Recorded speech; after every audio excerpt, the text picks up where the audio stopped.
Abres este video conmigo y con una pregunta que cala hondo: ¿y si toda tu vida hubiera sido editada por alguien que decía amarte?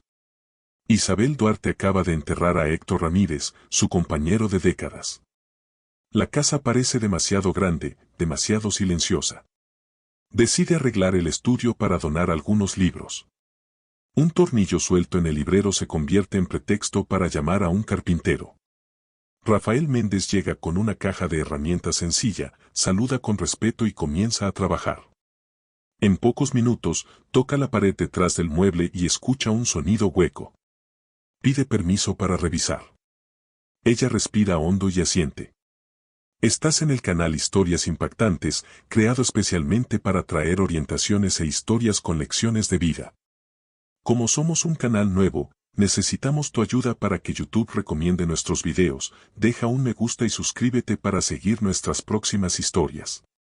Rafael retira el librero con cuidado. La superficie detrás, en lugar de tener un enlucido uniforme, revela un recorte rectangular. La madera había sido pintada del mismo color que el resto, como si alguien hubiera querido que pasara desapercibido. Pasa una espátula, encuentra un borde y levanta la placa. El aire de la habitación cambia. Aparecen 3 cajas grises alineadas, numeradas a mano. La viuda se acerca.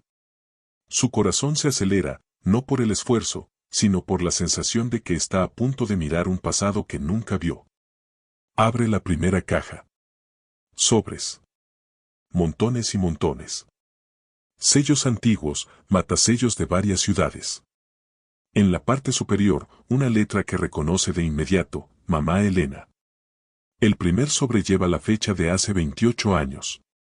Mi hija, escribí todos los días durante tu cirugía. Isabel se lleva la mano a la boca.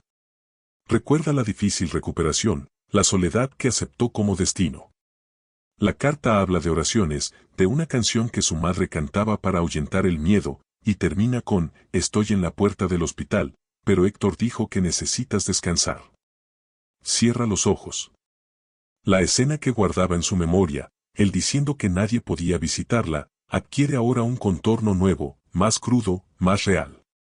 La segunda carta es de su hermana Patricia. Preparé enchiladas para cuando vinieras. Los niños hicieron un dibujo. Dentro, un papel colorido, trazos infantiles, una casa, 2 figuras de la mano. En el margen, un corazón torcido. La nota lleva una pregunta: tía, ¿por qué desapareciste? Isabel siente calor en el rostro.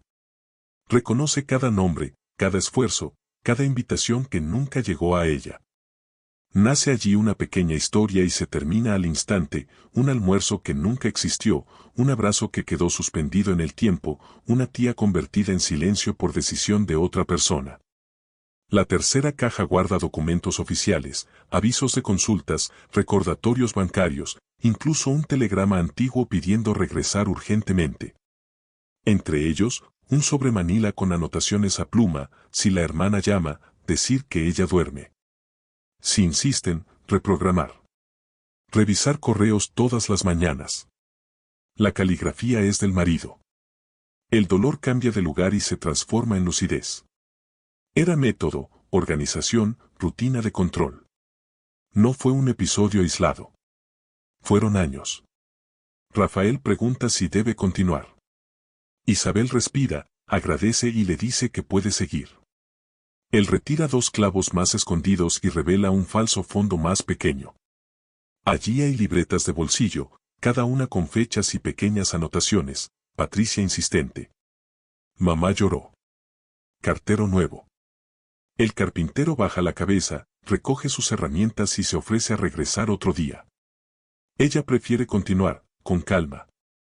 Él entiende, se despide con respeto y se va.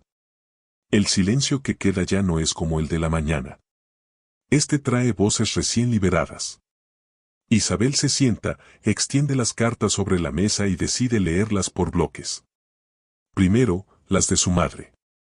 En una, Elena describe el cumpleaños que organizaron esperando una visita que nunca llegó. Había pastel de elote, fotografías en la sala, sillas extra. Al final, la frase: quizá estés ocupada. Te amamos igual. La pequeña historia se completa en 3 líneas: expectativa, ausencia, intento de consuelo.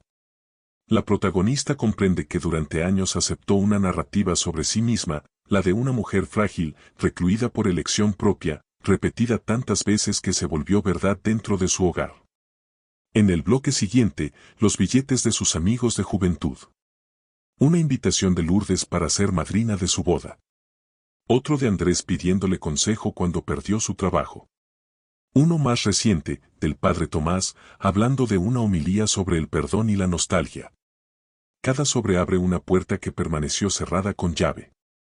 El guión del aislamiento empieza a revelarse con estructura y disciplina, como si hubiera sido planeado al detalle: quién llamaba, qué decir, cuándo decirlo, cuándo cortar. Encuentra también una correspondencia del ayuntamiento sobre el cambio de médico en la unidad de salud del barrio. Recuerda haber pasado meses intentando agendar una cita, siempre con la excusa de que la agenda estaba llena. El papel muestra que había horario reservado, día y hora. El pasado adquiere nueva claridad. No es exageración, no es imaginación. Hay pruebas. Hay registros. Hay fechas. Isabel elige una carta de su hermana escrita en Navidad hace 15 años. Encendimos una vela por ti. Los niños preguntaron si pueden mandarte juguetes. Si lo ves, duerme en mi cuarto. Al final, un posfacio añadido meses después: te vi en una foto lejana, me pareció tímida tu sonrisa. Si leíste esto, respóndeme. La viuda comprende que esa familia nunca la abandonó, simplemente creyó en una versión cuidadosamente elaborada para sonar convincente. Y cada tal vez después dicho por Héctor adquiere ahora el peso de una puerta cerrada desde adentro. Ella recoge nuevamente las cartas y las devuelve a las cajas, separando algunas en pilas más pequeñas. En lo alto de la pila de su madre coloca un marcador rojo. Otra pila para su hermana. Otra para los documentos oficiales. En el centro de la mesa deja las libretas con las anotaciones de Héctor. El gesto es sencillo y decisivo: organizar para entender, entender para elegir el siguiente paso. El duelo que comenzó la semana pasada cambia de forma. En lugar de llorar únicamente al hombre que se fue, ahora llora los años que se fueron con él. La noche cae sobre el estudio, e Isabel cierra la ventana. Observa la pared abierta, la madera que ocultaba una existencia paralela, el escondite de lo que debió haber sido afecto en forma de papel. Toca el borde del recorte y siente una valentía nueva. Hay dolores que paralizan. Hay dolores que despiertan. Este la despierta. Decide que mañana hará 2 cosas sencillas: guardar las cajas lejos de ese cuarto y buscar un teléfono. Hay nombres que necesitan escuchar su voz, y cartas que, aunque lleguen tarde, merecen una respuesta. Después de encontrar las cajas escondidas, Isabel se sintió aplastada por el peso de cada sobre. Pero lo que más la conmovió no fueron únicamente las cartas de su madre o de su hermana. Fue cuando, entre los papeles amarillentos, halló un cuaderno con una portada azul ya gastada. La caligrafía era demasiado familiar. Lo abrió en la primera página y reconoció de inmediato la letra de Clara, su hija mayor. Su corazón se aceleró. Las líneas no dejaban lugar a dudas: Clara lo sabía, y Diana también. Ambas estaban al tanto de que su padre interceptaba todo, y aún así habían estado de acuerdo con él. La justificación anotada en el diario era simple y cruel: mamá es muy frágil, necesita ser protegida del mundo de afuera. Cada palabra hería como una puñalada. Isabel recordó los años en que se sintió aislada, creyendo que esa soledad formaba parte de su condición. ¿Cuántas veces se preguntó si realmente era incapaz de enfrentar la vida sin el filtro de Héctor? Ahora veía que no era debilidad, era manipulación, y que sus propias hijas se habían convertido en cómplices. Cuando decidió confrontarlas, esperaba arrepentimiento. Pero Clara y Diana no reaccionaron así. Clara alzó la voz, acusándola de ingratitud, diciendo que todo se había hecho para evitarle sufrimientos. Diana reforzó esa versión, alegando que, sin el control de su padre, Isabel se habría perdido en crisis y desgastes. El impacto fue aún mayor cuando ambas afirmaron que, al sacar ese pasado a la luz, ella estaba destruyendo a la familia. En lugar de consuelo, recibió ataques. En vez de empatía, encontró acusaciones. Isabel sintió el dolor de ser colocada en el papel de villana cuando toda su vida había sido víctima. El suelo le faltaba, no solo por la mentira de su esposo, sino porque ahora veía que las dos personas a quienes debía poder llamar refugio habían elegido estar del lado de él. Las palabras de Clara resonaban en su memoria: todo esto fue por tu bien. Isabel casi las creyó, pero bastaba con mirar las cajas llenas de vidas que le habían sido robadas para saber que allí no existía ningún bien. El conflicto estalló en discusiones duras. Isabel, por primera vez en décadas, alzó la voz y dijo que ya no permitiría vivir bajo las justificaciones ajenas. El silencio que siguió fue frío, pesado, pero necesario. No sabía si aún había futuro en su relación con sus hijas, pero tenía la certeza de que necesitaba respuestas. Y esas respuestas ya no estaban dentro de esa casa cargada de secretos, sino en las manos de la familia de la que la habían arrancado. Fue en ese momento de ruptura, cuando parecía no quedar nada más que heridas, que Isabel tomó la decisión que lo cambiaría todo: buscar a su hermana Patricia, olvidada durante 30 años de ausencia forzada. Una voz dentro de ella susurraba que tal vez ya era demasiado tarde, pero otra, más fuerte, le decía que aún había tiempo para recuperar su propia historia. El teléfono descansaba sobre la mesa, pero Isabel dudaba en tocarlo. El peso de 3 décadas de silencio se acumulaba en sus dedos, como si cada número que marcara pudiera derrumbar o reconstruir un mundo entero. Respiró hondo y, con una valentía que apenas reconocía en sí misma, llamó al número de Patricia Morales, la hermana que recordaba solo en memorias lejanas. El timbre parecía eterno, hasta que una voz cargada de sorpresa contestó: Isabel, ¿eres tú de verdad? El llanto llegó antes de la respuesta. Del otro lado de la línea, Patricia sollozaba, repitiendo que durante tantos años había creído que la habían abandonado. El reencuentro no ocurrió en una sala llena de regalos ni en una cena cuidadosamente preparada. Fue sencillo, crudo, verdadero. Cuando se vieron, el abrazo fue tan fuerte que parecía coser nuevamente los pedazos que el tiempo había desgarrado. Isabel pidió perdón, aunque no tuviera culpa, y Patricia le explicó entre lágrimas que siempre le había escrito, que siempre esperó una respuesta que nunca llegó. La revelación impactó a Isabel con la misma fuerza que las cartas encontradas: la ausencia nunca había sido su elección. Su hermana, su madre, sus sobrinos, todos habían creído en una mentira repetida hasta parecer verdad. Esa tarde, Isabel conoció a sus sobrinos ya adultos. Uno de ellos, Javier, le contó que había crecido escuchando historias sobre la tía misteriosa que un día se alejó de la familia. La más joven, Camila, llegó tomada de la mano de su hija pequeña, Lucía, de apenas 7 años. Al ver a Isabel, la niña sonrió con naturalidad, como si hubiera encontrado a alguien que siempre había pertenecido allí. Fue en ese instante cuando la viuda comprendió lo que realmente le habían arrebatado: no eran solo cartas, sino cumpleaños, bodas, bautizos, risas alrededor de la mesa. Cada ausencia tenía nombre, rostro y edad. Entre recuerdos compartidos, Patricia le habló de las noches en que escribía y nunca recibía respuesta, de las navidades en que encendía una vela esperando la llegada de su hermana. Isabel, con la voz entrecortada, contó lo que había descubierto en la pared de su casa y cómo había vivido creyendo que era demasiado frágil para enfrentar el mundo. El asombro en el rostro de su hermana lo confirmaba todo: nadie jamás la había abandonado, todos habían sido empujados lejos por manos calculadoras.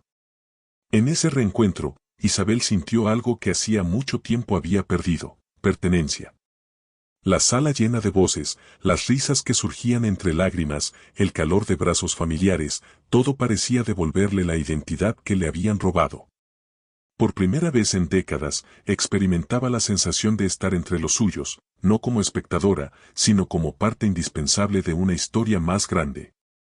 El dolor de las revelaciones seguía palpitando, pero junto a él brotaba una chispa de esperanza. Esa visita no borraba el pasado, pero le mostraba que aún había futuro. Un futuro que ya no estaba atrapado tras paredes falsas, sino construido con abrazos verdaderos. Y Isabel comprendió que era allí, entre Patricia, Javier, Camila y la pequeña Lucía, donde su vida comenzaba a reescribirse. Isabel regresó a casa esa noche diferente a como había salido. Las cajas de cartas seguían sobre la mesa, pero ya no le parecían únicamente pruebas de un pasado robado.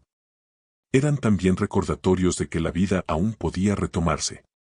Pasó días reflexionando sobre lo vivido, sobre los años perdidos en silencio, y tomó una decisión que requería valor: vender la casa donde tantas mentiras se habían escondido. Cada pared, cada mueble, cada pasillo parecía cargar la sombra de Héctor, como si aún intentara dictar quién era ella. Isabel entendió que ya no quería dormir bajo aquel techo. La decisión fue difícil. Era el lugar donde había criado a sus hijas, donde creyó vivir una familia unida. Pero ahora sabía que aquella estructura sostenía una historia de manipulación y aislamiento. Con ayuda de un agente inmobiliario, puso la propiedad en venta y, semanas después, partió rumbo a Bend, Oregón, donde Patricia y sus sobrinos le habían abierto las puertas. Al cruzar el umbral de la nueva casa, sintió algo que no experimentaba desde hacía décadas: libertad. No era un palacio, pero sí un hogar en el que cada rincón estaba libre de secretos. Poco a poco, Isabel se dejó envolver por la nueva rutina. Ayudaba a Patricia en la cocina, reía con las bromas de Javier, escuchaba los consejos de Camila y se sorprendía con la forma en que Lucía corría a abrazarla cada vez que llegaba. Cada gesto sencillo la sanaba un poco más. Por primera vez en mucho tiempo, ya no la trataban como a alguien frágil, sino como parte esencial de la familia. Descubrió que la felicidad no estaba en resignarse al silencio, sino en permitirse vivir rodeada de afecto verdadero. Mientras tanto, sus hijas Clara y Diana intentaban contactarla. A veces enviaban mensajes llenos de ira, otras venían acompañados de disculpas, pero siempre con el mismo tono manipulador que Isabel conocía bien. Esta vez, sin embargo, ella se mantuvo firme. Leyó, reflexionó y decidió no ceder. Entendió que el perdón es posible, pero que la confianza debe reconquistarse, y no permitiría que la apresuraran a abrir nuevamente una puerta que tantas veces se había usado contra ella. En el fondo, Isabel sabía que aún tendría que lidiar con esa herida, pero ya no era la mujer que vivía a la sombra de Héctor. Era una sobreviviente que había transformado el dolor en fortaleza. Al cerrar los ojos una de las primeras noches en Bend, sintió paz. Había perdido mucho, pero también había recuperado algo precioso: a sí misma. La lección que ahora llevaba consigo era clara: nunca es tarde para empezar de nuevo, nunca es tarde para elegir la verdad. Y, por primera vez en décadas, Isabel durmió con la certeza de que su vida, por fin, le pertenecía. Nuestro canal nació para compartir historias impactantes. Aún estamos al principio de este camino y necesitamos tu apoyo para que YouTube recomiende nuestros videos. Así que dale me gusta a este video, suscríbete al canal y ayúdanos a difundir estos mensajes de inspiración.